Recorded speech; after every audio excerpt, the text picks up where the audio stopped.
Hello and welcome to our post-commission report. Mark Fine alongside Commissioner Steve Glassman. Commissioner, thanks for joining us tonight. Good evening, Mark. My pleasure. All right, commission meeting on June 1st, 2021, and a lot was accomplished tonight, but let's face it, the big ticket item was the Las Olas Boulevard vision plan, and I know you were part of the working group for this. We had what seemed like 5, 7, 10 hours of discussion on this thing. It's going to be tough to wrap it up in just a few minutes, but talk about how important this is and some of the things you guys accomplished tonight. Of course. Well, first of all, I think it was only 3 hours. Right. Not Yes, 5, 7, or 10. Exaggerating, yeah. 3 hours. Excellent discussion. Remember, Las Olas Boulevard is our iconic corridor. So for us to spend a few hours figuring out how we want to improve it, it's well worth it. Absolutely. This was a working group that met for about 2 years, and our charge was everything from Andrews Avenue to the beach. First time we've ever looked as a city at the entire corridor. There have been plans in the past for just sections, but we looked at the 5 distinct areas. And basically, in a nutshell, what we decided tonight was, we've reached pretty good consensus on most of it, and we've asked the Corradino group to come back to us the next meeting and give us that wording as we amended it tonight on that plan. We made some changes from Andrews to 12th, and that's going to come back to us for basically for us to codify. And we're going to dig a little deeper from 12th to the beach. We're going to do a workshop situation. We'll flesh it out a little bit more with the affected neighborhoods, Coley Hammock, the Isles neighborhoods, and we'll get there. But we're close now, and I think that we've got a really good vision, and that coupled with the work that we're going to do in Tunnel Top Park and the rest of the street, I think it's going to be even a better corridor than it is today. Some of the important items, we had, I think, about 30 people, residents come up and talk about it, business folks. First of all, walkability and increasing the size of the sidewalks for pedestrians in the area. That was one thing. At the same time, you want to make sure you allow traffic to get through that area. Without a doubt. That was our charge. This was a mobility working group. So that meant mobility in terms of vehicular traffic. It meant pedestrian traffic, even scooters, EMS. You name it, anyone that has to traverse Las Olas Boulevard in any section of that 2.5 miles, we were concerned with the mobility. So we addressed all of that, and you're right.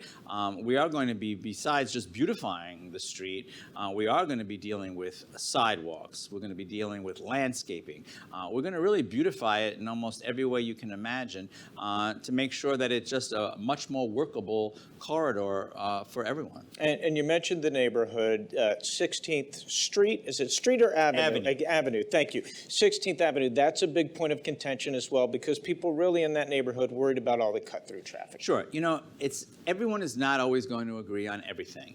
And different neighborhoods have different interests. They have different needs. So, for instance, what we saw tonight was the Coley Hammock folks very much saying, please, do not use our neighborhood as a cut-through. We gave you 15th already. Let's just try to work and improve that, which we have done as a working group. We've added now dual left-hand turning lanes on both ends of 15th. Broward and Las Olas to make that traffic flow better. And we've agreed to study 16th Avenue. We've agreed to see if the traffic pattern warrants closing 16th Street so that you cannot go northbound from Las Olas. That is a direction that many folks on the Isles like to use. They like to use 16th to go north to Broward and beyond. So that's what we're going to have to work out, and we'll rely on the expert studies that we'll get back before we make that decision. And final point for some of the folks who may not be following this as closely, we're still really a long way away, right? Not in terms of decision making on this and what was discussed tonight, but in terms of when we're going to start moving dirt on this. This is a long-term project. Yes, this is a conceptual vision that we're going to codify. Then we have to find the money in terms of design. We have to hire someone to do the design. Along the way, we'll have more public input.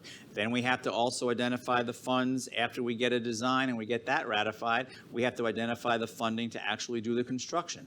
And we have to put that out to bid. Who's going to do the construction? So we're looking at several years.